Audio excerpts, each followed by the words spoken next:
Check, check. All right. There we go.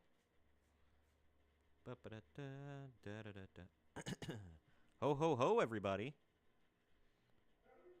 It's closing in on Christmas.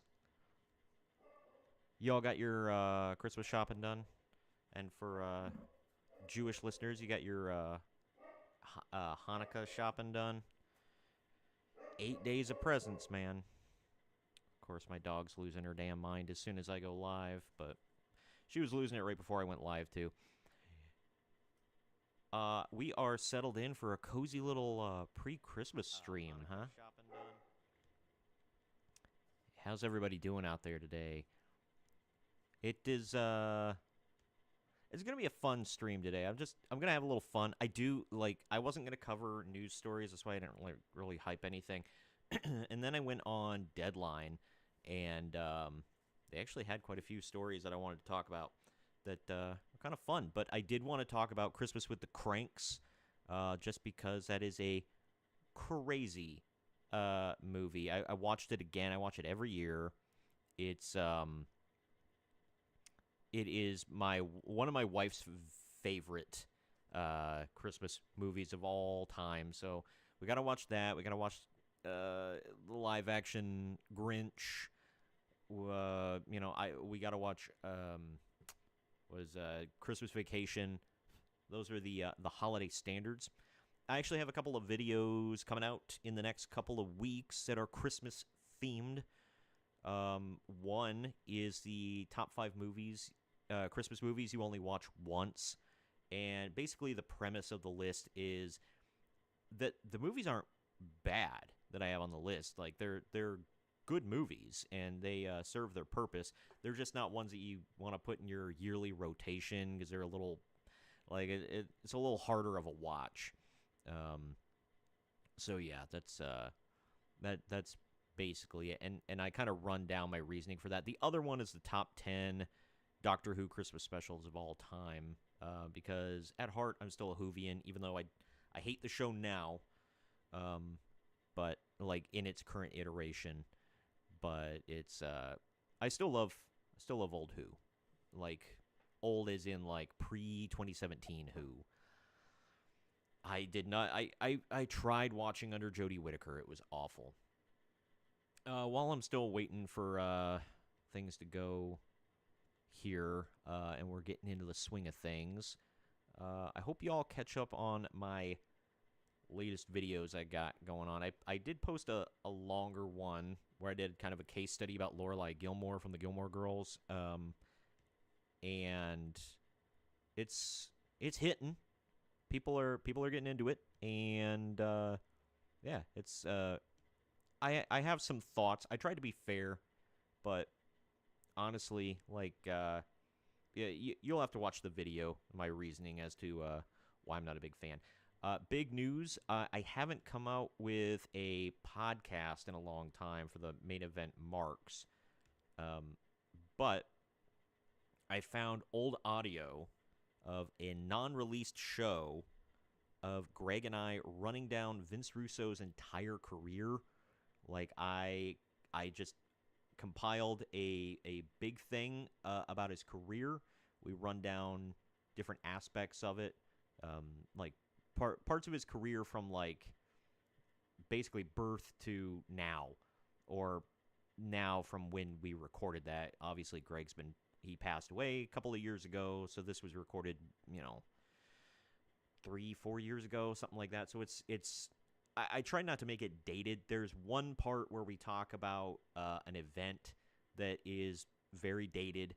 It's pre-WrestleMania 34, so that's I guess that's going to be more than 4 years, but it's still, like, most of the show is evergreen. So if you want to hear about Vince Russo, you'll like it. I talk about different major events in the business and out of the business involving him, and comments he has made that are little rough. I'm also going to post shots of from the podcast as well, but that will come out next Wednesday. I'm editing it down now, and it'll be ready to go. is everybody else's like? How's everybody's winter been going so far? I have had an issue with a few things. First, like I love Christmas, as you can tell. I'm all Christmased out. My camera's messing up, but yeah, let me try to fix this. Hold on hold on a manizzle. Trying to fix my stupid freaking camera. Anyway, do do do do. While I'm trying to fix this, anybody watched any of my previous um, podcasts or live streams, you'll know this is a constant issue. This camera sucks. All right. Better? Better. Okay. For now. See, I got the fake fire behind me. I'll explain why here in a minute. It's not just for the aesthetic, it's for annoying reasons. But first of all, I've been having issues with, like, I only have 2 blow-ups. Normally, like, last year, we had 4 or 5 blow-ups in our yard. We had a much bigger yard than we do now. Now we got a much bigger house, smaller yard. But we have enough room. We could have more, but I didn't want to clutter the yards, the small front yard. So I've got 2 blow-ups, and neither one of them stand up. Like, they're constantly getting blown over. No matter how I tack them down, they're constantly pulling up and blowing. The wind doesn't even have to be that strong. Hi, kitty. It's a constant battle. Like, freaking daily. There are some days I just unplug it and I'm just like, forget it. No decorations. Just freaking get it. I did not go crazy this year with decorations outside. Inside, it looks like Christmas threw up all over my house. But outside, I toned it down a little bit just because new house, much bigger house, and putting up decorations is a lot more difficult in certain areas. The other issue I ran into recently is I have a 2-story house, and the air system on the first floor and second, absolute garbage. They went way up, and I have a pretty energy efficient heat system on the first floor. On the second floor, apparently not. And I did not know this. This guy had to come out and fix my air conditioning over the summer. It broke while we had a mega heat wave here in Ohio. So that was lovely. But he's like a local guy. He did good work. But I contacted him again about my heat. And I asked him, I'm like, well, I said something about I have a heat pump on the first floor and second floor. And he's like, you don't have one on the second floor. That's all electric. I'm like, are you kidding? He's like, oh yeah, that's gonna cost a lot of money. I got an energy bill for over $500 for a month. A month, insane. So, no heat on the second floor. I turn this on just in short intervals. It's the only space heater I have because space heaters cost a lot of money, so I'm not going to be running those. But this, I'm just running it for a very short time just so I don't absolutely freeze my ASS off in my office. I don't know. It's not good. We have an electric blanket we turned on in our bedroom last night. Still froze. Nuts. Before I get into the the subjects I teased in the title of this episode, which we will get into. I'm very excited to talk about that stuff and run down different things. I'll also mention I may have to take some calls during the pod or during the live stream. I hope not, but if I do, you'll know why I go silent for a bit. But anyway, let's get to this. Yeah, the first thing I want to talk about, I just saw this before I went live. I saw it on X. There's something I want to talk about on X, too, that just reminded me. But we'll get to that in a second. Craig Pilligan to leave Lionsgate. Yeah, I have no opinions on that, so I'm not even going to talk about it. But Vin Diesel is set to write Mattel and One Race Films Rock'em Sock'em Robots in addition to starring and producing. What? So, Fast and Furious star Vin Diesel will now write the feature take on Mattel Studios' Rock'em Sock'em Robots. So, Real Steel. Like, that's what I saw, Real Steel trending. That's how I found this. Because I'm like, what the? Like, that movie's so old. Like, why? And when I click on it, this popped up. And that's what everybody's talking about. They're like, can we just get a sequel to that instead of whatever the hell this is? But the new live-action feature film will bring to life the tabletop boxing game and its characters, Red Rocker and Blue Bomber. This was... Hold on, I skipped. Let's see. Vin Diesel's attachment to the project or as a star and producer under his One Race Films banner was first announced in April 2021. Man. Robbie Brenner, president of Mattel Studios and chief content officer, who is also producing the movie, said Vin is a powerhouse storyteller with an unmatched understanding of action, heart, and world building. His creative vision for Rock'em Sock'em Robots is bold, human, and deeply cinematic. Exactly the kind of storytelling we love at Mattel. It's two boxing robots. Like, what? Like, they're way overthinking this. They're making it something that just, like, what the hell? Vin Diesel added, I am excited to expand the Mattel universe by bringing this classic toy from my childhood to a modern audience by telling a story that examines the role of competition in a world often measured by strength and dominance that dares to reveal the power of compassion at its core. I can't state this enough. They're boxing robots. Okay? Just, man. Following the massive success of Barbie at Warner Bros. In 2023, which was, like, they're using that now as, they're like, well, Barbie did well. Okay. Mattel Studios has up next a live-action feature take on the popular toy franchise Masters of the Universe with Amazon MGM Studios, which will hit theaters on June 5th, 2026. And it will suck. There's Matchbox with Apple Original Film, that pick starring John Cena. Okay. But yeah, Masters of the Universe is going to suck because all the things they've been saying about it already, just the look of it, it's like, it's going to be awful. Nobody knows how to do He-Man now. And I'm not, like, the biggest He-Man guy ever. Like, I'm really not a He-Man fan, but I have respect for it. They don't care. They're like, well, we got to make it for modern audiences. Like, no, you really don't. You don't have to. You could just do He-Man. But I'm excited to see what it's going to be. It's going to be ridiculous, just like Battleship. Battleship involved aliens. You remember that? Did anybody see that movie with Rihanna?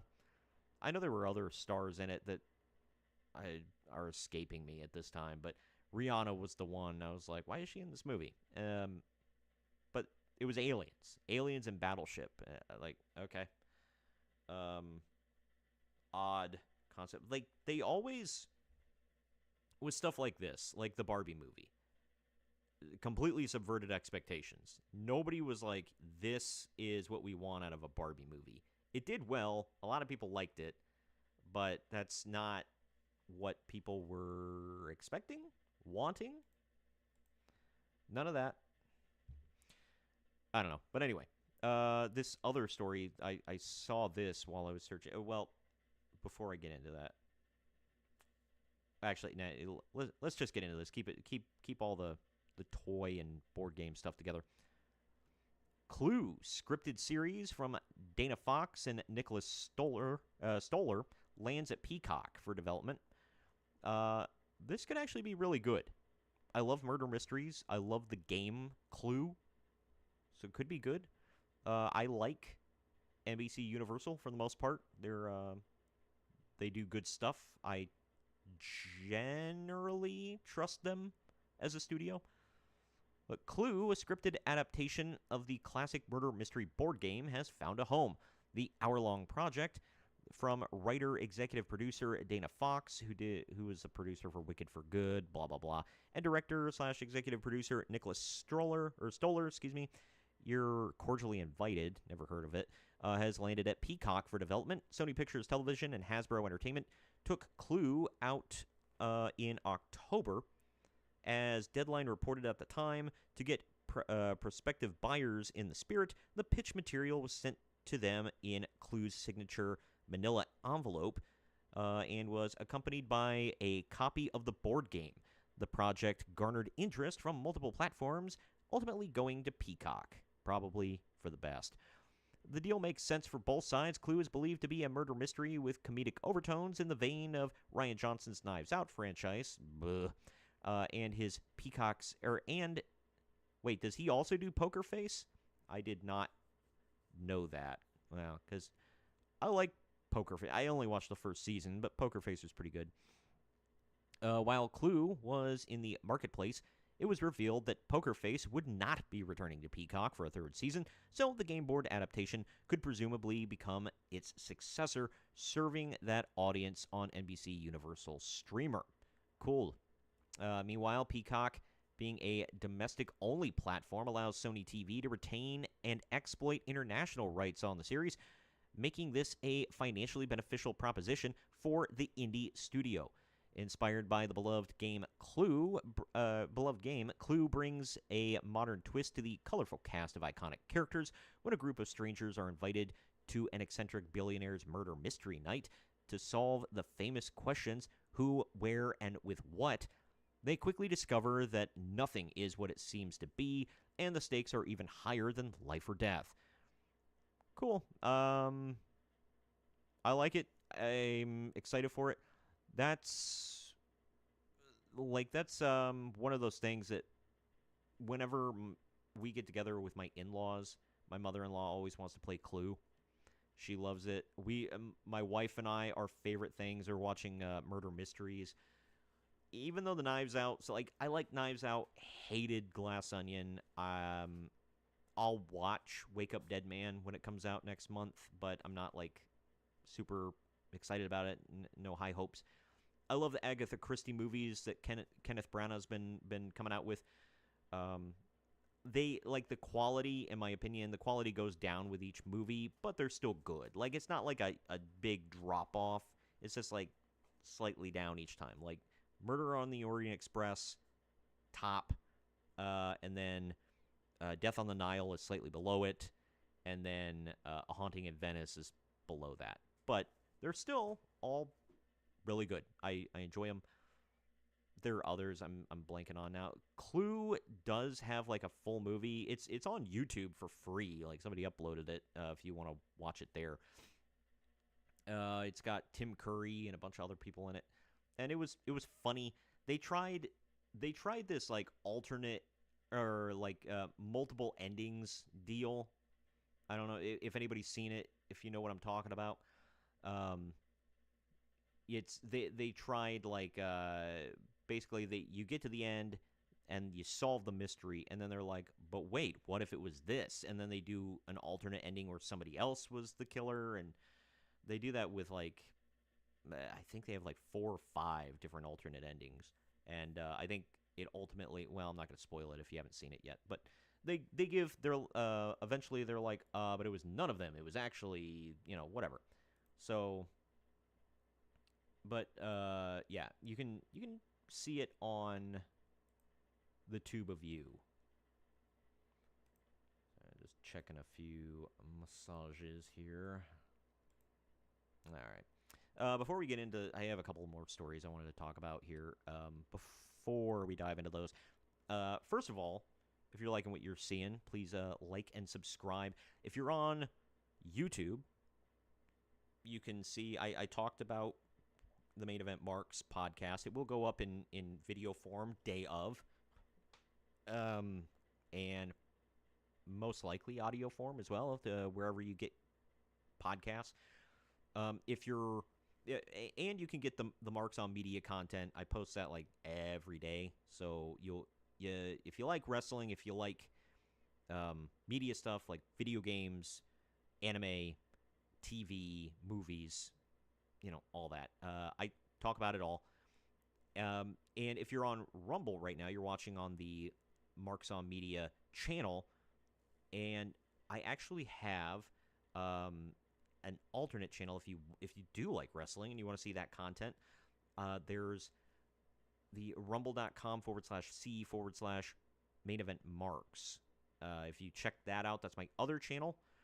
That's where all my wrestling content goes when I upload it. Recently, I haven't been posting full podcasts, but I have been posting. If I post anything, it's the dark side of wrestling history. It's like a dark side of the ring / true Hollywood story type thing. It's very quick blurbs, so it's one episode does not cover one subject. I've got multiple subjects in one video. The least I'll do is 3. I try to get 4 subjects in one video. I try to keep them similar, like I did all women in one episode. I did all ECW guys in one episode. I did like all like 90s main eventers in one episode. So yeah, it's fun time had by all. And then I usually post like I'll cut it up and make shorts of it on YouTube as well. So there you go.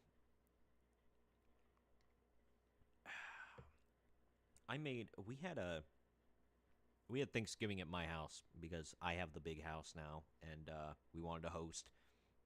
I made party punch for everybody, and like a couple of people had like a glass, and then like I had this whole bowl of punch that I had to drink by myself. I was like, all right, whatever. I'm still making it and drinking it because I still got the ingredients for it, so I'm like, whatever. But I'll never make it again for a party because nobody cared.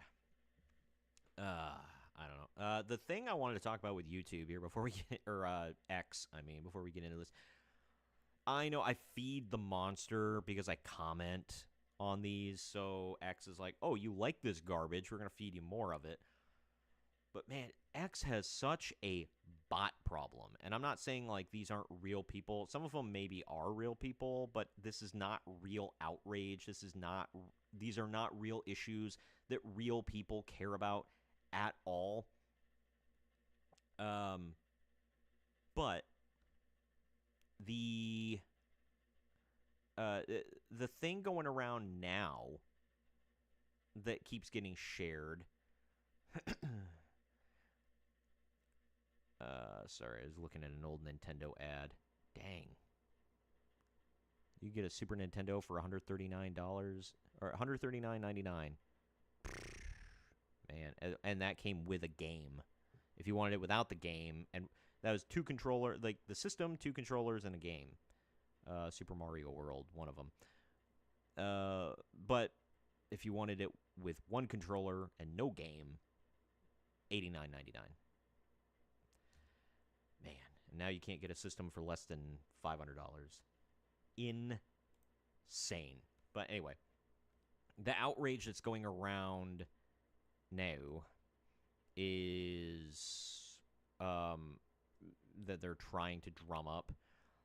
There's 2 of them involving women. The first one is the simplest one, I guess. Zoe Kravitz as Catwoman is not coming back for the Batman 2. She's not going to be in that movie.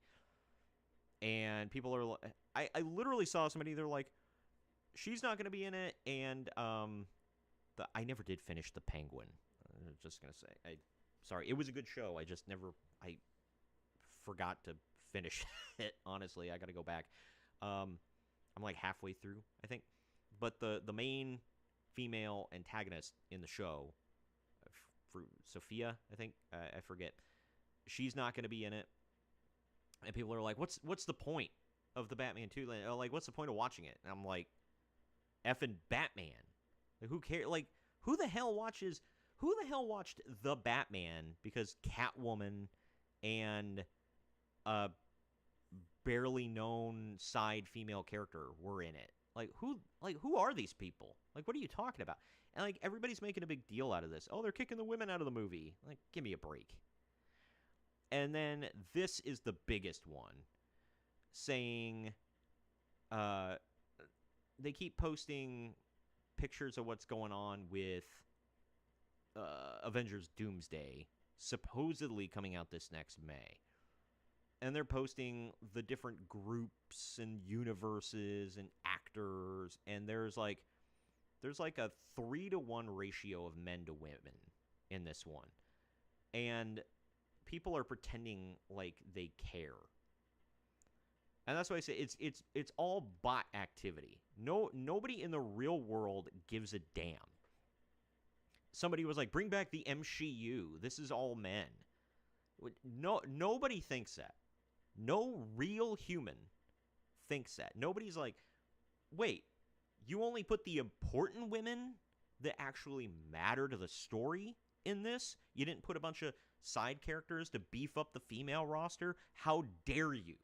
Like, nobody's thinking that. Nobody's going to not see this movie because less female superheroes are involved.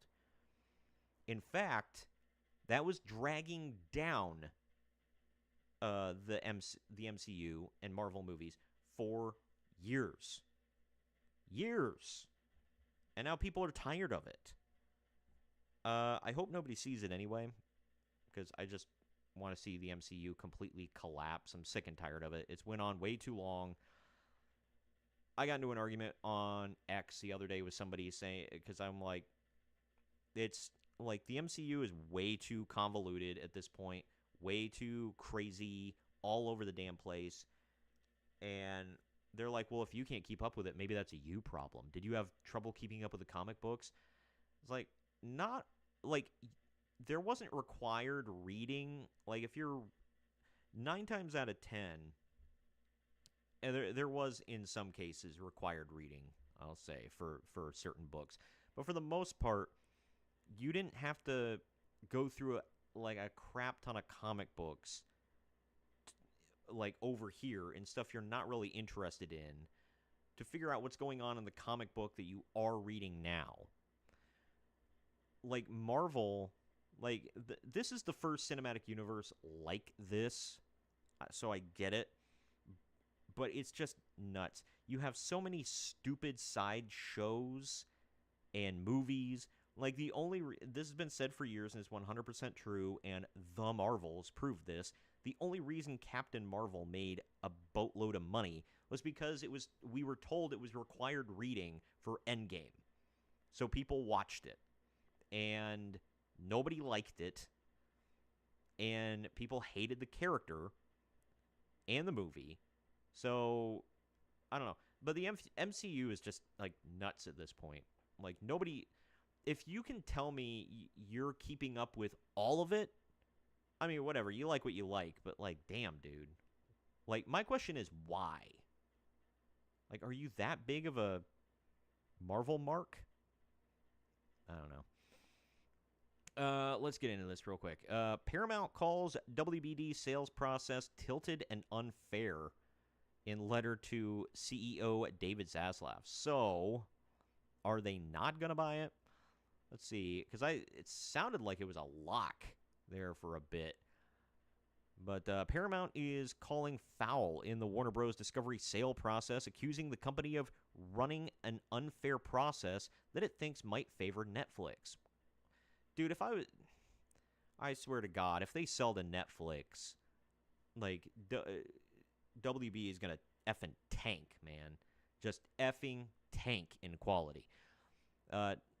Not everything's amazing quality now, but, you know, the stuff that is pretty decent, it's going to get bad. But anyway, it's become increasingly clear through media reporting and otherwise that WBD appears to have abandoned the semblance and reality of a fair transaction process, thereby abdicating its duties to stockholders, and embarked on a myopic process with a predetermined outcome that favors a single bidder.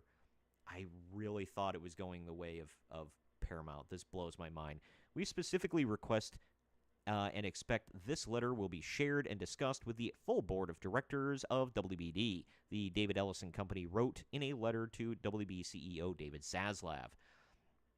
Please be assured that WBD board attends to its fiduciary obligations with the utmost care, and that we have fully and robustly complied with them and will continue to do so, said WBD attorney in response. Dude, who's the highest bidder? That's all that should matter. Who's the highest bidder? Who's offering you the most in the long run? Paramount, Netflix, and Comcast have made offers for all of the parts of Warner Bros. Discovery in a sale process that kicked off in October. Second-round bids come in this week. The company formally put itself on the block to open the process to other bidders after receiving 3 consecutive offers from newly emerged Paramount Skydance.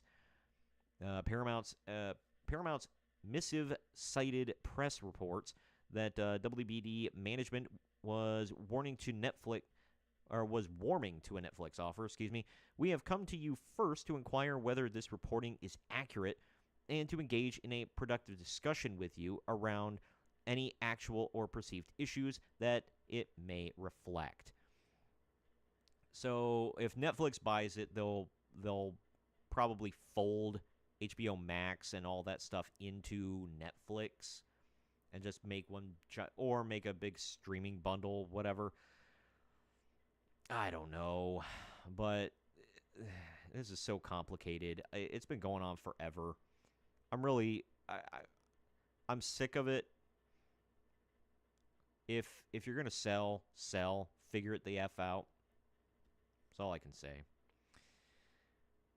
But yeah, I was kind of hoping, like, out of all 3 of those companies, Comcast is garbage, Netflix is mostly garbage, and I figure Paramount would probably be the lesser of all evils in that respect. But I don't know. It's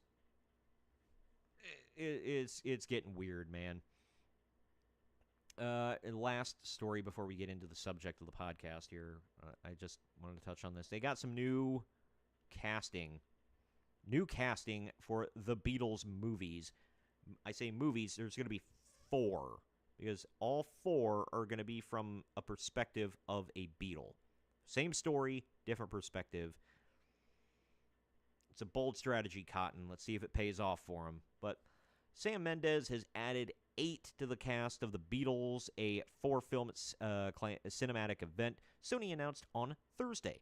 They are David Morrissey, he played the governor in The Walking Dead, Leanne Best from Walk-In, never heard of her, James Norton from Happy Valley, never heard of him, Harry Lloyd from The Theory of Everything, maybe, I don't know, Bob Sheffield from The Covenant, Daniel Hoffman Gill from Sherwood, Arthur Darvill from Broadchurch. He was also Rory in Doctor Who.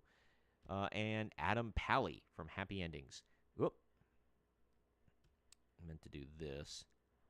This is all of them up here. So, these 2 are the only ones I recognize. Morrissey and Darvill.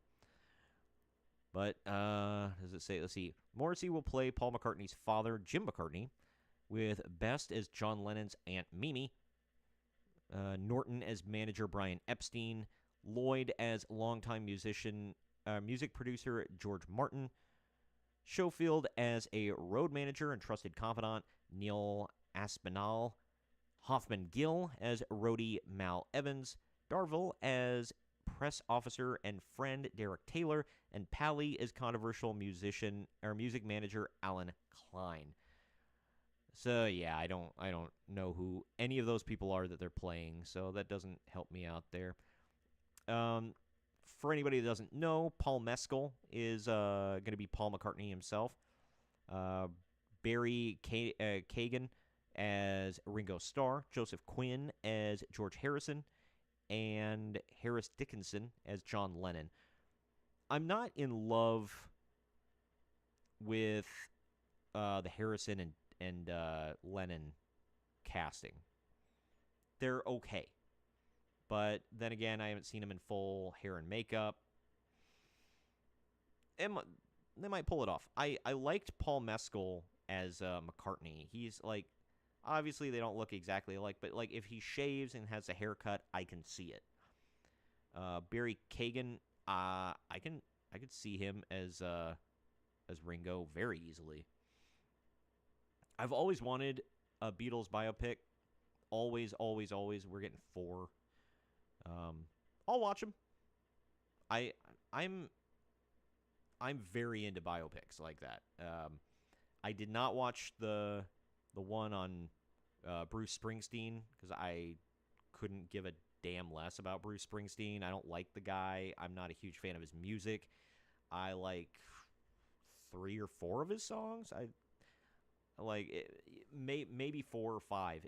Maybe I'd have to go through his whole catalog, but he's not in my rotation. I'll say that.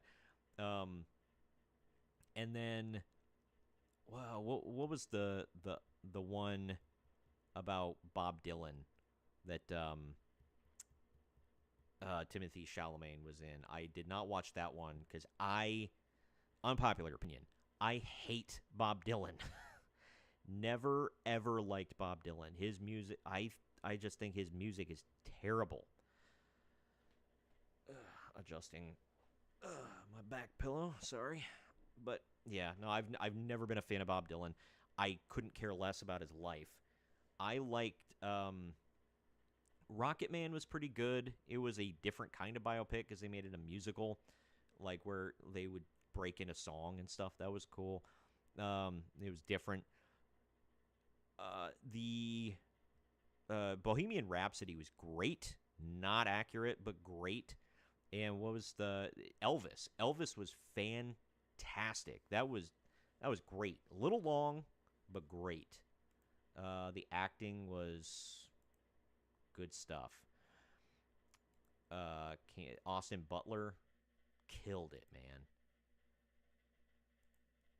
All right, but those are all the stories I had. I did want to, now that we talked about that, now I can kind of freeball it a little bit. Wanted to get into Christmas with the Kranks. So I'll just start off with that.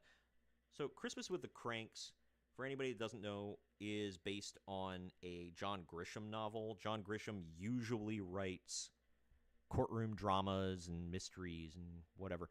My mom loves his stuff. Like growing up, my mom always had a John Grisham novel on her bedside stand.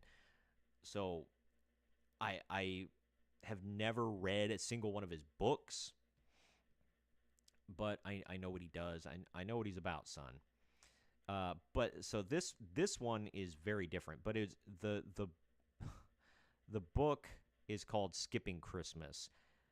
The movie is called Christmas with the Kranks because, if anybody remembers, I think it was the same exact year that was coming out, a terrible Ben Affleck movie came out called Surviving Christmas. It was Ben Affleck and can't think of the guy's name now. The guy from the Sopranos.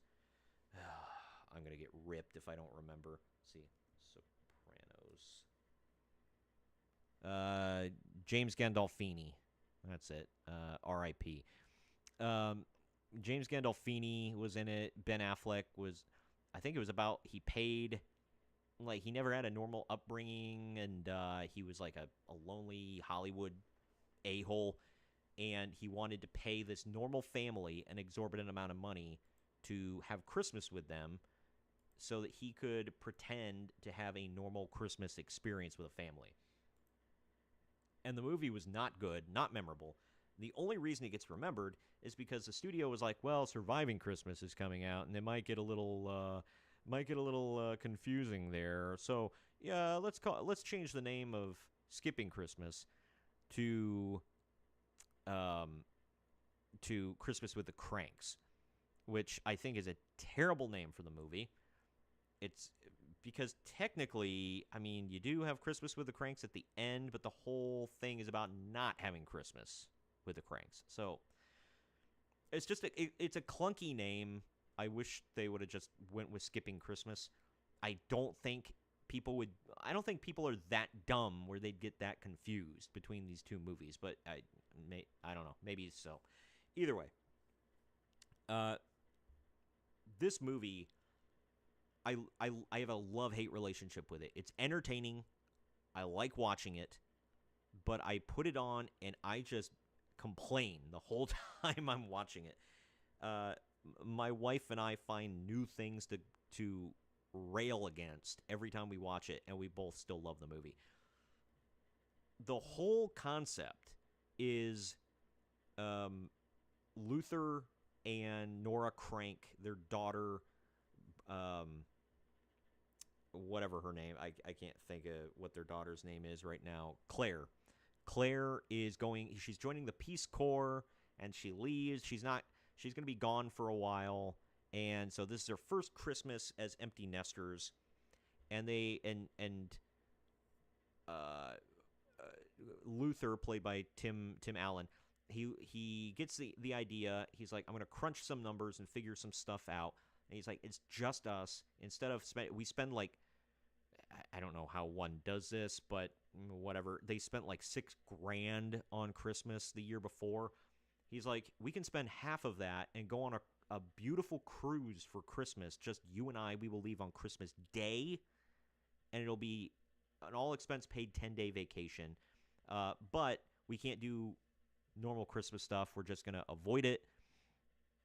And yeah, like a lot of the avoidance, I think, was because of the empty nester thing. He's like, well, my daughter's not going to be here, so I don't want to, he's trying to avoid it, whatever. And so they forego everything. They're like, no tree. Apparently they buy it. Like, they're one of those people that buy the live tree every year, which, you ever see Christmas movies? They always buy a live tree, or they cut down a live tree. Nobody has an artificial tree. I have never once brought a real tree into my house, ever, my whole life. Neither is my wife. Like, never. But either way, so they're not buying. They usually buy Christmas trees from the Boy Scouts, and they get these custom Christmas cards from a place in town, and they have this big Christmas Eve party where they invite over all their friends and family, and they're not doing any of that. They're like, forget it. We're not even putting out decorations this year. And it's like, normally, to normal people, it's like, oh, okay. And most people would also understand, it's like, oh, their daughter's not home. They're finally on their own for the first time in like 19 years. I think she was like 19 or 20, something like that. Like, so they want to kind of do their own thing. Normal stuff. Wrong. First of all, Luther gets crapped on by his wife a lot in this. Like, Nora just, like, runs over him. Is he kind of an a-hole at times? Yes. But, man, she just runs over him. I did a video of the most annoying, insufferable movie characters of all time.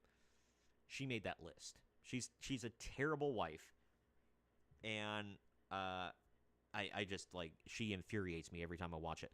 But Claire, at the before I get to the big twist of the movie, if nobody's seen it, so everybody's like mad at them because they're not giving donations to.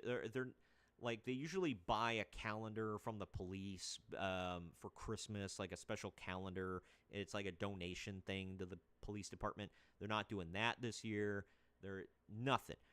And everybody's like so angry with them. They're not like disappointed. They're like, oh, we're not getting your donation, whatever. No, they're mad. This, like, Nora Crank is walking through town. She's going to go meet her friends for lunch. The guy at the card shop stops her and is like, hey, you haven't put in your order yet, which this part isn't too bad. It's like, whatever. But he walks up to her on the sidewalk like, hey, you haven't put in your order yet. You better get it in soon if you want it for Christmas. And she's like, oh, we're not doing that this year. We're skipping. We're not doing Christmas cards or whatever.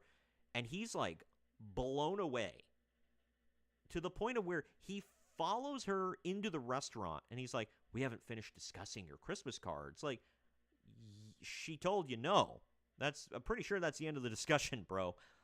And he's like mean mugging her while she's eating. And then he goes around the restaurant telling random people she's not getting Christmas cards this year. Who gives a crap? What business is that of anybody's? And then her friends are like, well, what are we? You're not having your party? What are we supposed to do? And she rightfully snaps at it. She's like, figure it out. Like, you're adults. What do you mean, what are you going to do? Like, those women were like in their 50s. You can't figure out what to do on Christmas Eve? I don't know, man. Get a turkey and make it, or a ham. Like, have Christmas at home like a normal person, or have your own party. Damn. Why is it always on, like, they put all of this on this couple, this poor couple? They're like, if you don't do this, you're letting everybody down. You better spend money. And then they just get treated like absolute garbage by everybody. And then Dan Aykroyd is like, he's basically like the HOA president. Even though they don't have an HOA, he's just like a busybody, big shot in town that lives in their neighborhood. And he's like stalking them and harassing them. And then he gets his son to harass them about Christmas decorations. He's like, oh, you're going to put up your Christmas decorations? And they're like, nah. And he's like, well, everybody else puts them up. And they're like, cool, dude, we're not. And he's like, oh, well, you want to fit in with the rest of the neighborhood, don't you? No. F off, man. Why, who cares? Like, here's my thing. Do you not have a single Jewish person in that neighborhood? Do you not have a single Seventh-day Adventist in that neighborhood? Muslim? Nothing? It's just all white Christians down the road? Weird. Like, he's extremely pushy to the point of where, like, they're outside of the house. He's got a bullhorn. He's like, just bring your decorations out. I'll put them up for you. And they're like, no. And when Nora tries to leave to get away from it all, he, like, grabs a hold of her car and it's like running with her, trying to talk her into putting decorations up. Like, holy God. It's absolutely insane. But then the big twist is their daughter finally calls and she's like, hey, I'm in the airport. I'm actually heading home for Christmas Eve. I'll be there tonight. Like, she calls in the morning when they're packing up for their vacation. She's like, I'm going to be there tonight. Surprise. And I'm bringing my fiance with me. We just got engaged. So I'm expecting everything. And instead of being a normal person and a good wife, Nora snaps into, oh, crap. And she, like, lies to her daughter. She's like, of course we're going to have Christmas Eve and everything is normal. Yeah, absolutely. Come on in. Whatever. And meanwhile, Luther's like, I just dropped $3,000 on this cruise for 10 days. We're literally packing. And she's like, nope, none of that. We're doing away with that. Go out, get a tree, do all this stuff, get ready. It gives him no choice in the matter. And he's just like, yes, dear. He's not happy about it, but he does it. And then she goes and puts herself out, and I'll get to her in a minute. But, like, he should have just said, no, you're insane. I spent $3,000 on this. We're going. Call her, like, tell her no. He didn't speak up on the phone. If I was him, I would have spoke up and been like, No, no, we did.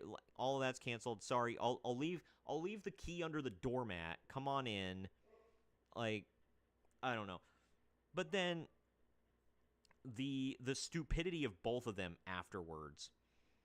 Him, he goes to the tree lot with the Boy Scouts because apparently that's the only tree lot in town. And they have one tree left, and it's like the Charlie Brown tree. And they're like, "Oh, we're gonna charge you 3 times what it's worth because we're mad at you." And he's like, "Fine, I'll take it." Why? And then he doesn't even put it up because it sucks. So he just brings it home and literally chucks it to the side. Makes 0 sense. Can you not go to Walmart, like, or anywhere, drive a few miles, find something? It had to be that one tree lot in your town. And same thing with Nora. Nora has to get all of her daughter's favorites, and apparently her daughter likes disgusting potted meat. So she wants a hickory honey ham that comes in this big pot or can, whatever. It's one of those peel back can things, a jellied effing canned meat disgustingness. I'm like, there's no way her daughter likes that. But she has to get that. They have one left. She fights with an old woman for it. The old woman wins because she crashes her cart. And then she pays this family who's trying to check out with one. She pays them a boatload of money for their hickory honey ham. And on the way out, her bag rips, it falls, and gets run over, and she wasted her money.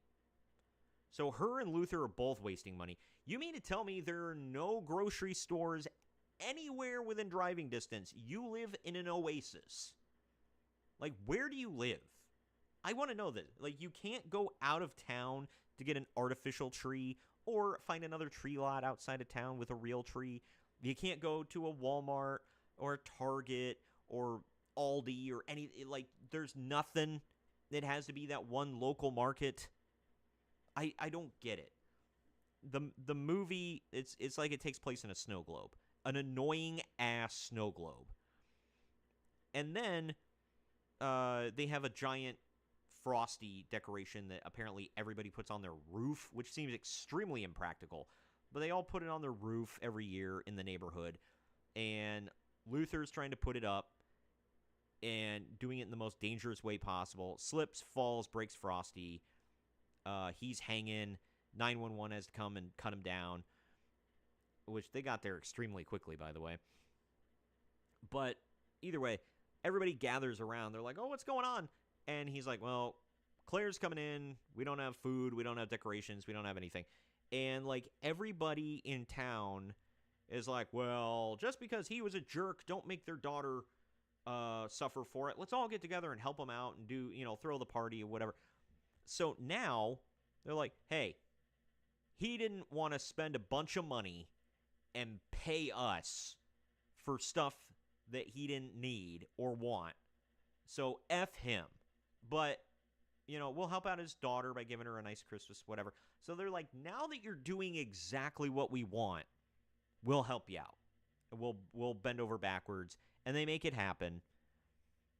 And then at the end, when Luther's, like, not super thankful, and he's just kind of like, "Yeah, thanks, whatever," and kind of mopey, which, like, completely understandable, then everybody's like, "Man, what a jerk." Like, no.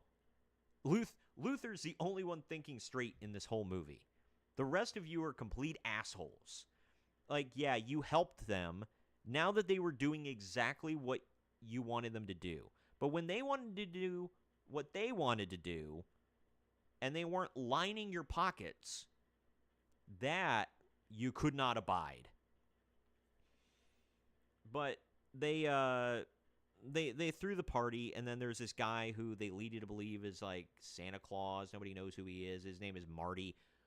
He just randomly stops in, and he has a hickory honey ham with him. And Nora's like, "Oh, wow, okay." And nobody effing eats it from the looks of it. So I'm like, what the hell? Like, what's the point? Nobody touched the damn thing. It sat in the kitchen. I'm like, you can eat it tomorrow, maybe? I don't know. Maybe I'm overthinking that part. But man, that movie is super frustrating. Um, yeah, I don't know. I still like Christmas with the Cranks. It's a yearly watch, but it blows my mind. Luther is like the most sympathetic character in the whole thing, and he's an a-hole too. So just everybody in the movie sucks. Everybody. I want to I want to get the audiobook. But of course it's on a wait list because it's that time of year. Nobody listens to or reads Christmas books outside of Christmas season. Give me just a moment here, trying to figure out dinner plans. Excuse me.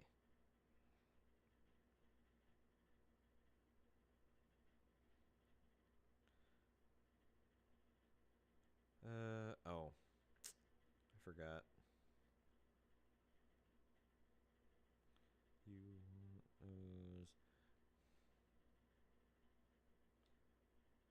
my wife is like, what are the dinner plans? Like, you've been telling me what you've wanted for dinner for like 2 days. And now she's like, what's for dinner? Like, I know she's got a lot going on, but man. I'm going to turn this heat off real quick. Give me a sec.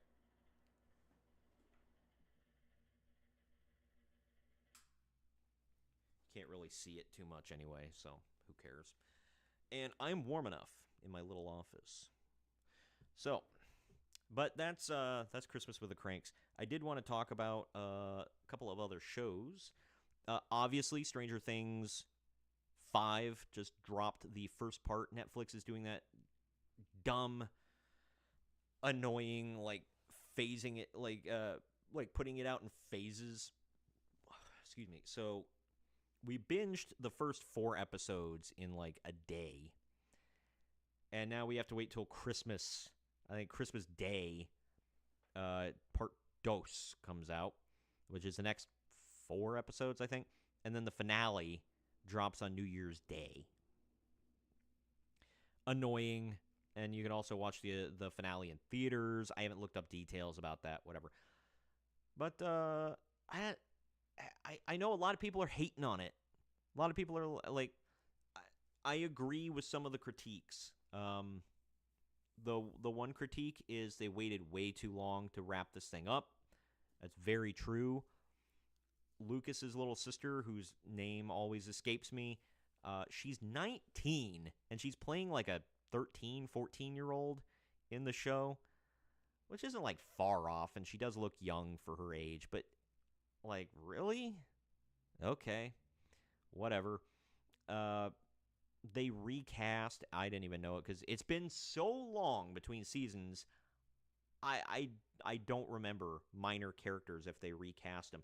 They recast Mike's little sister, who plays a major role in this season.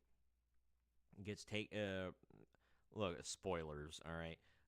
She gets taken by Vecna at one point, and like I had no idea that this was not the same girl from the previous seasons because it's been so damn long. You can't take 2, 3, 4 years between seasons. And look, it's still it's the number one show in the world. It's still insanely popular, insanely successful. That's very true. Like, no, so it's you can't deny the success. I'm sure part 2 and the finale will do fine. A few people said they lost interest. A lot of people said they couldn't get into it as much because it's a weight thing because you drag it out so long between seasons. Millie Bobby Brown started this show when she was 10? She's now 21, 22. Wrap it up. It's 5 seasons. 5 seasons in over 10 years. Quit doing this, people. All right? If these were movies, and I know they basically treat Stranger Things like a movie series instead of a television series, But if it was like movies, whatever. But still, like, move on. I know she's said she's ready to move the hell on. I bet the hell she is. This is just dumb. But the show itself, I thought it was fine. I've been liking it. It took me a minute to get into it, again, but I'm digging it. I understand why Dustin is the way he is after the death of Eddie, but he's like a little more guarded and I don't know, kind of a, I don't want to say douchey. He's more into, like, he retreated into himself a lot. I get it. Hawkins is a mess, taken over by military, and they're like on a hunt for Vecna throughout the whole first like 4 episodes. It gets a little gory at times, which Stranger Things has in the past. But I don't know. I think it's still got some juice. Max is in a coma throughout it until like it. I kind of predicted somewhat of this with my wife. I was like, you watch, Max is gonna come in and like, because they're not gonna let her sleep for 4 episodes. I'm like, something's gonna happen where we get Max and like at the end of this, first part. And yeah, she came in at like the end of episode 3, so we get her for episode 4. Episode 4, we're kind of learning. We learn a lot about Will. A lot of different opinions are going on about what happened to Will. First, the CGI, because they're showing you what happened to Will when he was in the Upside Down, when he got lost and he was in the Upside Down as a kid, and when he was like 10. But obviously they can't use Noah Schnapp, so they CGI it. And I'm like, is that supposed to be Will? He did not look like Will. Like, to me, didn't look like him at all, just the same haircut. The CGI was terrible, but they didn't get a kid that looked like him. I think they got a kid and then just like tried to CGI a young Noah Schnapp's face on him, which looked terrible. Just terrible. That always looks bad when they do that. They have not perfected that in Hollywood. But it looked like a cartoon. But either way, they show that like Vecna found him and he like did something to it. It's like this tentacle like hooks onto his mouth and it's almost like a face hugger thing and it's pumping something into him. But it's basically what's going to give him his powers. And he's got newfound powers where he can see through the eyes of a demigorgon. All demigorgons apparently once they come into the real world, or well, I guess he even sees them in the Upside Down sometimes, but it's like intermittent. It's not all the time. And then at the end of the 4th episode, he can finally do stuff and realize his power. And I'm like, okay, cool. They need to explain this more. I'm thinking that Vecna and 11 and all of them, they've got to get their powers. It's got to be connected somehow to the Upside Down is how they get their powers, which is how they're able to open rifts into that dimension and everything.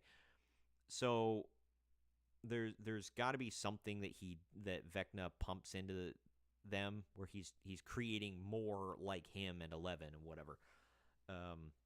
He's saying he's taking non-extraordinary kids and trying to make them extraordinary, basically.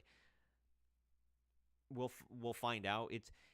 I mean, if you think about it too hard, it's got some undertones of like, creepy like child predator stuff, but I think it's just the whole show revolves around kids, and I like this is kind of what it was from the beginning. And they've not shied away from stuff like that. But now that we've seen kind of what Will can do and he's kind of coming into his own and whatever, I think like my wife and I were on the same page with this.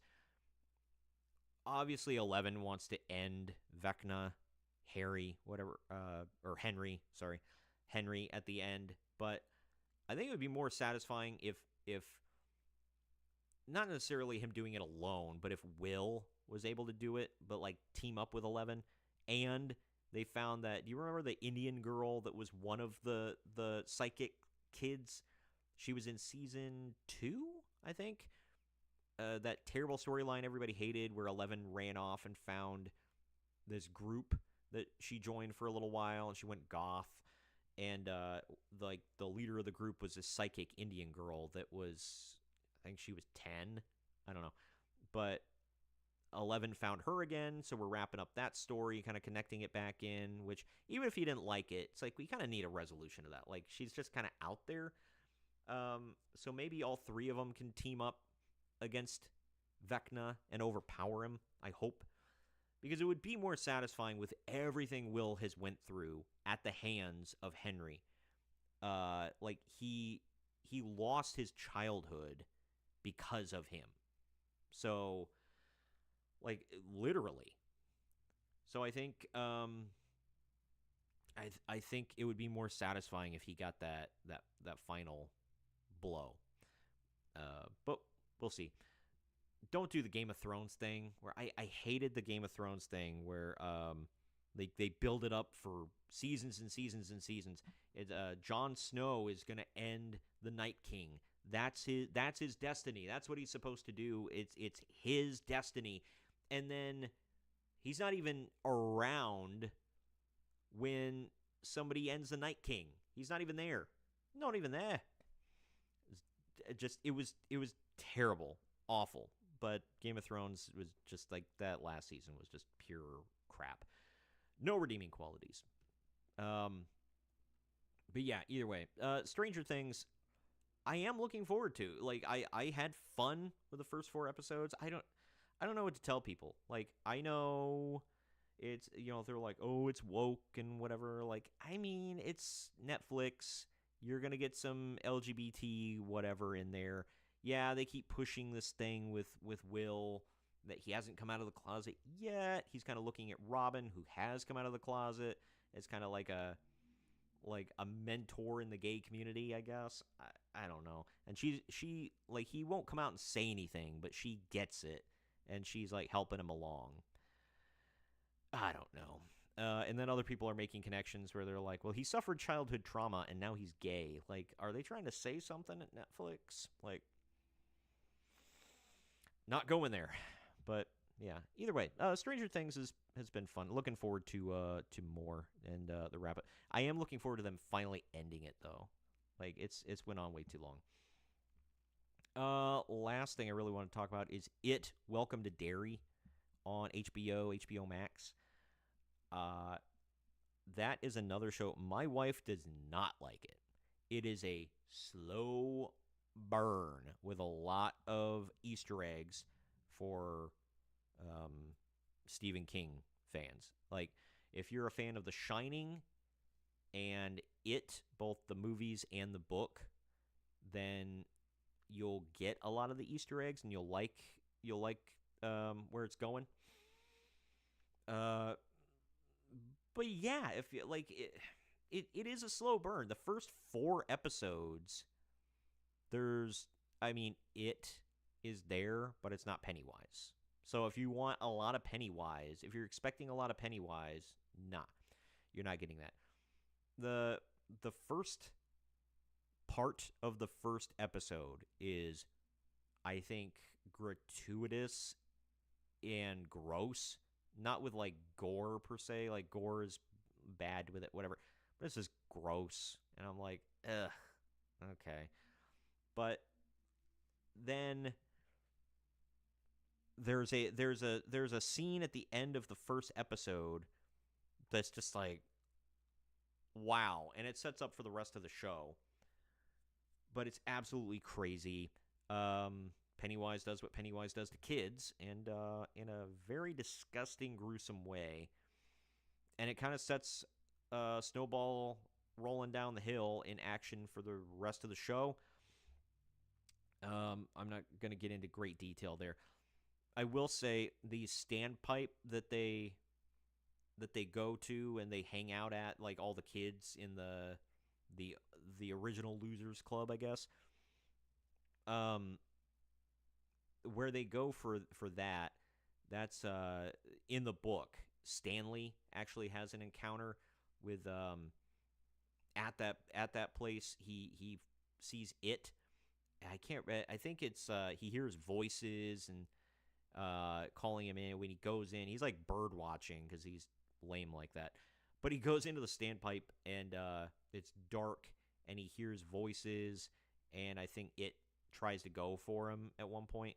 Um, so that's from the book. The there some other stuff from the show is like there's I don't want to spoil things, but I guess there's a certain character from the It movies that you find out who she is.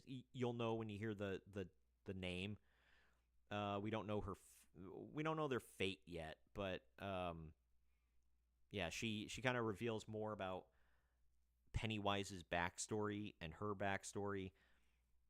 I do think it's weird that they explain why Pennywise is in Derry and why he's only in Derry. He's stuck in Derry. They explain that, old Native American mumbo jumbo stuff,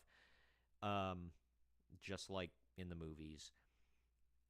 The military action in Derry is weird, like where basically you find out the guy leading the search for it is like he spent some time in Derry as a kid, and when he was there he encountered it 27 years ago or however long, and he's trying to capture it and he wants to use it as a weapon for the US military, which sounds insane. Like the whole thing is insane. Like it all kind of works, I guess, but it's just a weird concept. Nobody's questioning this. How is like I realize this guy's kind of high ranking, but nobody above this guy is like, why are you in Derry, Maine searching for something? Like, what is going on here? Like, nobody in the military is like, maybe not. Nobody in the government is shutting this down at all. Okay. Dick Halloran is a big part of the show. If anybody is a fan of The Shining, the actor they got to play him is a damn near spitting image of a young version of the guy from the movie. Scatman something or other, I think. Let me see. The Shining cast. It was Scatman Crothers. He this guy is a spitting image of him, in my opinion. Let me see if I can bring that guy up. Or maybe not spitting image, but Derry cast. He looks very much like a young version of him. Like you could definitely see it. Let me share.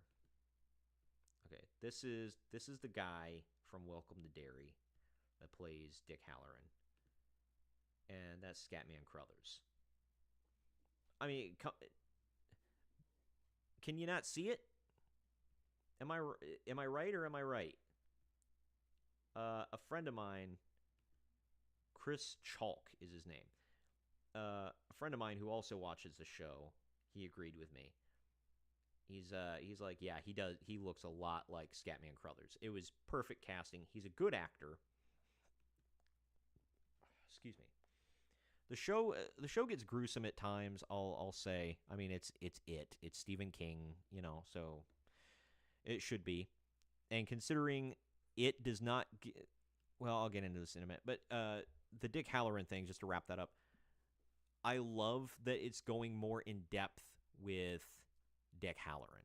We're learning more about Dick Halloran. We get to see how his powers kind of work, how his shine works a little bit more, because you don't get much of him in The Shining. You get a bit, but nothing, nothing too big. I I'm enjoying his time, but at the same time, it's a little much. I don't know. I'm like, why is Dick Halloran the main character in an It show? Basically, I know he's not the main character, but we get a lot of Dick. Clip that. He's in the show a lot and a big part of it. Um, but he's a good actor, and I do enjoy the story. A friend of mine, the friend of mine, um, that watches the show as well. We were discussing this. He was saying he wants a whole show on just Dick Halloran. He's like, well, it would follow it. The show would follow him to the Overlook and whatever. And I'm like, I don't want it to be just on Dick Halloran because I don't care that much. My thing, depending on, I guess, how long he's at the Overlook, like if you go, I guess it depends on how you do it. If you go like flashbacks and stuff of like him finding stuff and learning more about the history or whatever. But yeah, I mean, if we did if they did a Shining prequel, that'd be cool. We have a Shining sequel with Doctor Sleep that I seem to be the only one on Earth that actually liked that movie. I have not read the book, but yeah, I don't know. The Shining prequel with Dick Halloran in it, I think could be fun because he is a good character. And we could learn more about him, the hotel. He sees ghosts and all that. So there you go. It's a good tie-in. And it could give them more Stephen King material to work with. But I don't know if they really want to go that route. So far, though, the show is good. The characters are pretty good. I not all the kids are amazing actors, but most of them are pretty good. I'll say above average. The problem with doing a show like this, though, and I love it. I have said forever that I wish they did an actual like a 2 or 3 part It movie that was incredibly book accurate, cutting out the gross stuff with the kids. The if people don't know, there's a scene in the book where I'm like, dude, Stephen King has all the children, while they are children, run a train on the girl whose name escapes me. I forget her name right now, but yeah, I'm not kidding. They all do that, and they're like 12. And obviously Stephen King wrote it. He's the most to blame. He's gross, but like I pointed out to my wife, I'm like, that went to an editor who then sent it to who edited it and left that in, was like, okay, who then sent it to the publisher, and the publisher went, it's good, and they left it in. So multiple people failed in not being gross. Like, why was that in there? Why did that have to be in there? Like, good God. It's the most disgusting thing ever. And when you're reading it, you just feel like, ugh. Like, effing gross. Other than that, the book is great. And I love the book. It's gigantic. It's like 3 Bibles put together. It's no book should be that long. But it's really good. It covers a lot of time. Lots of backstory. Lots of back and forth with the characters. Very in-depth. You could do a mini-series or a trilogy of films on it and not run out of material. And I wanted it to be very book accurate, other than, like I said, that part. Because they have yet to be super book accurate. I do like the It films that came out in 2017 and 2019, I want to say. I do like them. I really do. But they're, I don't know. Like, I'm like, you have such a great book with so much information in there, and they just, like, they glossed over so much of it. Even, like, Bill's bike, Silver, was a huge part of the ending of the book. And they just, like, there's like a quick little scene where he buys it back so they could get Stephen King as a little cameo in the movie. but that's it. Like they don't make it a big deal at all, and they show him riding it when he's younger, and they're like, "Oh, it says silver on the side. Cool." Like if you didn't read the books, you won't give a damn. Like it really is meaningless to the story of the movies.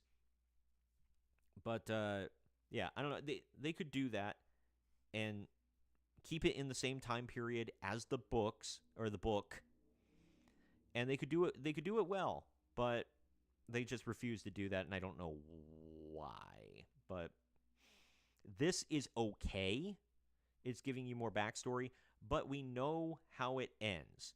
Obviously, these kids are either all but one are either going to meet an unfortunate fate or they're going to narrowly escape, move out of Derry, and forget everything. Because that's what happens when you leave Derry. So that's it. They're not going to beat it in any significant way. It is just going to go back into its hibernation period for 27 years, and that's it. The only one who will make it, William, I think, yeah, Will Hanlon. He's going to make it out, obviously, because he's Mike Hanlon's dad, and then he's going to burn to death in a apartment fire or whatever, or work fire. No, I think it was a apartment fire or work fire with his wife. You remember that from the movie? One of them. Either way, he burns to death. So I don't know. Like that's the bad thing about prequels to stuff like this, because you know exactly how it's going to end. I still want to watch it. I still want to see what goes on, how they get out of it, whatever. But it's basically going to be move along, nothing to see here kind of deal. And then come back in for the movie. I don't know. But yeah, that's it. Welcome to Derry. Obviously, in the next episode, we kind of all know. If you know anything about it, if you read the books, if you watch the movies, you know what's going to happen in the next episode at the Black Spot. Unfortunately. So nothing good ever happens in Derry, so you can kind of imagine it's just going to go crap from here on out. I think Ronnie's dad is either going to die or he's going to go to Shawshank and get accused of, ending the lives of multiple children in very gruesome ways. So nobody's going to have a happy ending here except for, well, even Mike Hanlon, Will Hanlon is not going to have a happy ending either because, like I just said, what happened to him, what happens to him eventually. But anyway, that's that. So, yeah, I ain't got nothing else to talk about here. Y'all, real quick to wrap up, has anybody got their Christmas shopping done? Y'all done finally? I need to get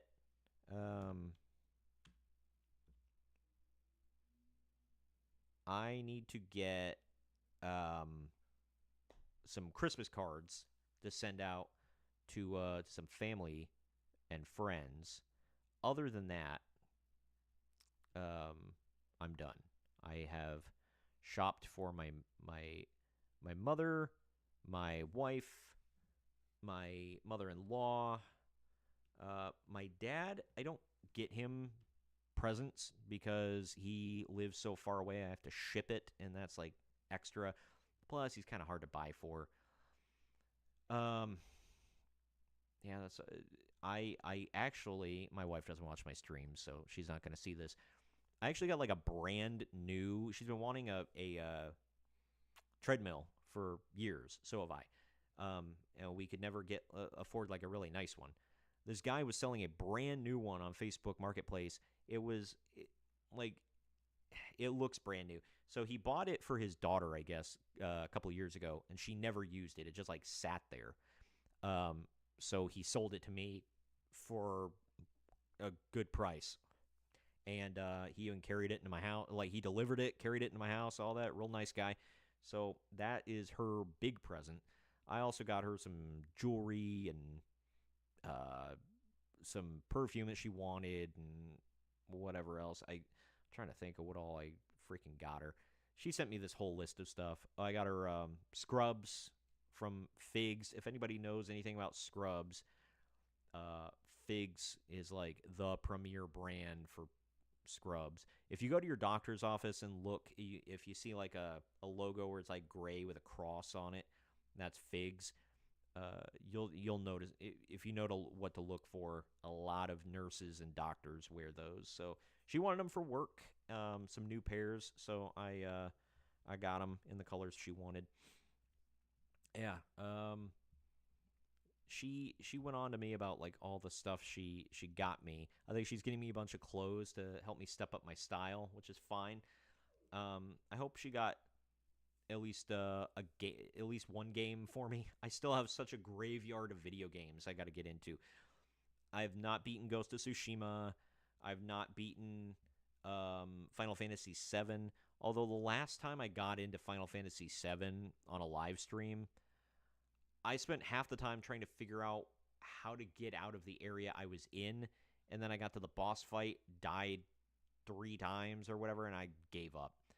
I'm like, this is nuts. It just wasn't it wasn't a fun stream for me, I'll say.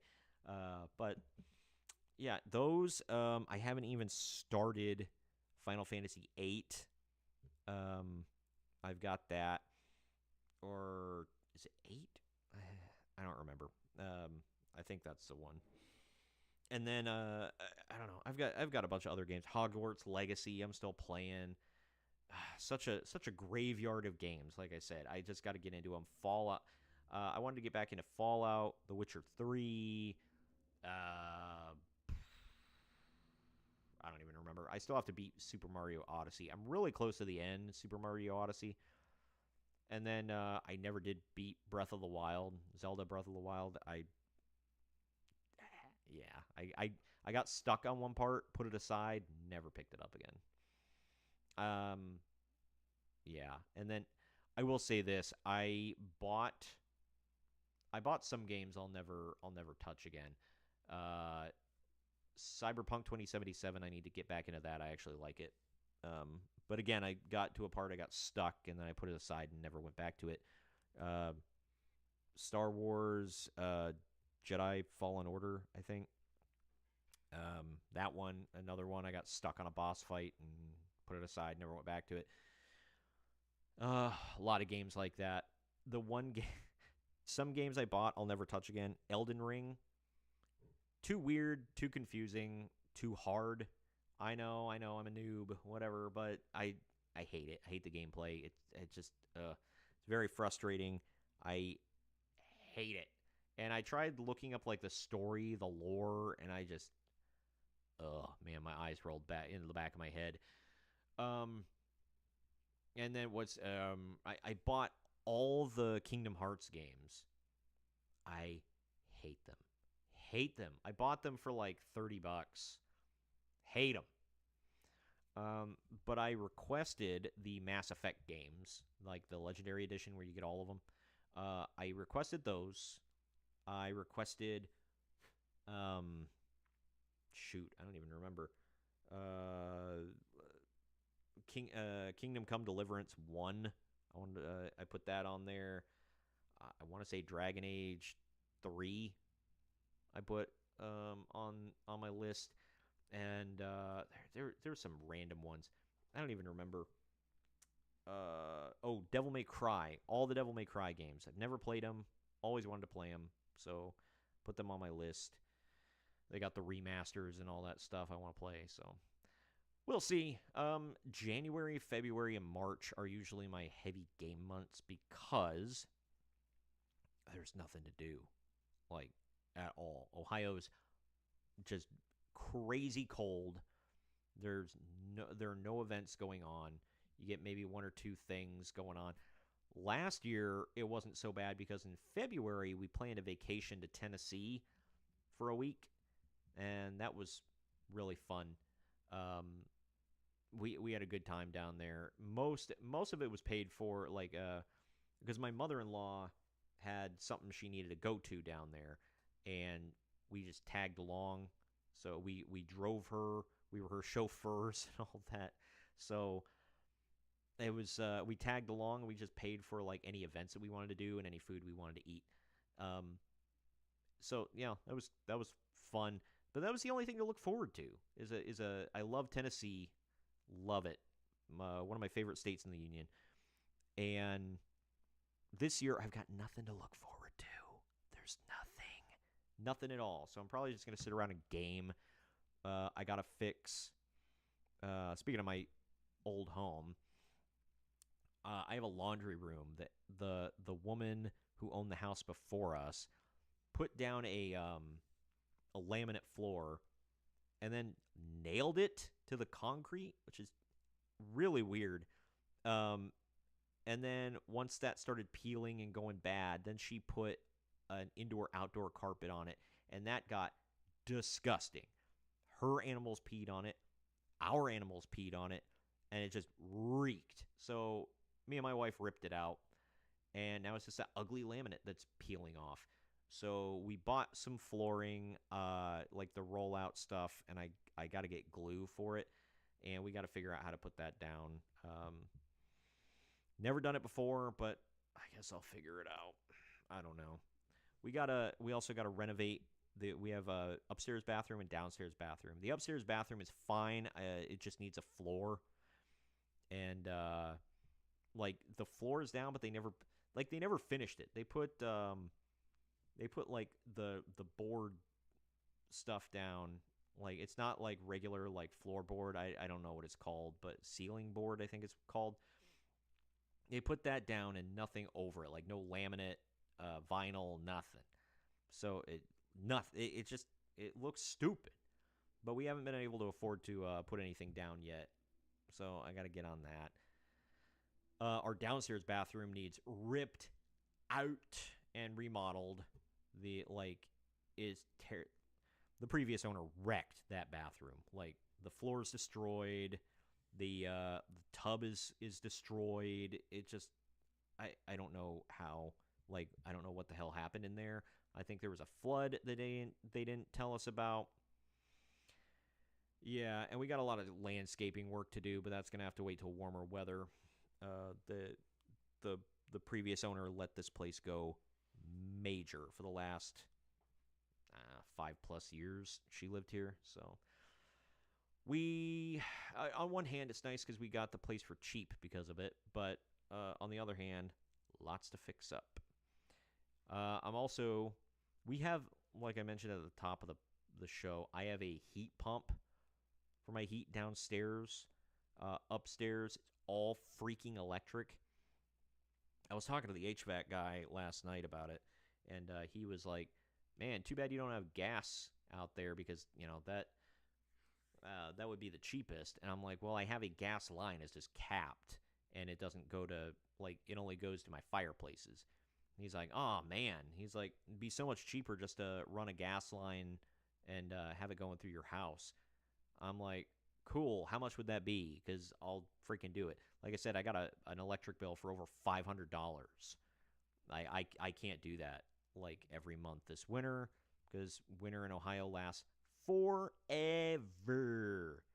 And then I definitely can't do it again next year. So I guess burning money, literally burning money. Otherwise, we just sit in here like right now. I'm freezing. Like my body is pretty warm because of what I'm wearing, but like my hands are freezing. Even though I've got really thick socks on, my feet are freezing.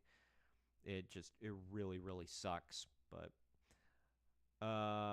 yeah. So anyway, I have rambled for long enough. I talked about all the stuff that I wanted to talk about. I'm gonna cut the Christmas with the Cranks discussion. I'm gonna cut that out, make a video of it special. If you check that out on my YouTube or Rumble, if you would please go check it out, that would help me greatly. I appreciate all of you. I really do, for tuning in. And if you could please like and subscribe, and like I said, the actual discussion on Christmas with the Cranks, I'm going to post that separately because it's Christmas and all that. Next Wednesday on Wrestling Wednesday on the Main Event Mark's channel, I'm doing, like I said, it's old audio when Greg was alive, obviously, before WrestleMania 34, but it's, or no, WrestleMania 30, crap, what was the one? Kofi Mania. Was that 33? Or no. That was, no, it would have been 35, right? 35, Kofi Mania. Anyway, um, man, when, crap. Now I gotta Google it. Kofi Mania. Yeah, 35. All right. So before it was right before WrestleMania 35, we recorded this audio, but it's like evergreen. It's a show about Vince Russo. We cover his whole career. We don't get like super in depth about things. The show's only about an hour long, but that'll be posted on Wednesday everywhere. I'm also doing, like I said, the top 5 Christmas movies you only watch once, because it's the concept is that they're not bad movies. They're just not ones that you're going to throw in your annual rotation, because it's like either they're dark, or they're emotional, or whatever. And I've also got the top 10 Doctor Who Christmas specials of all time. That's coming up.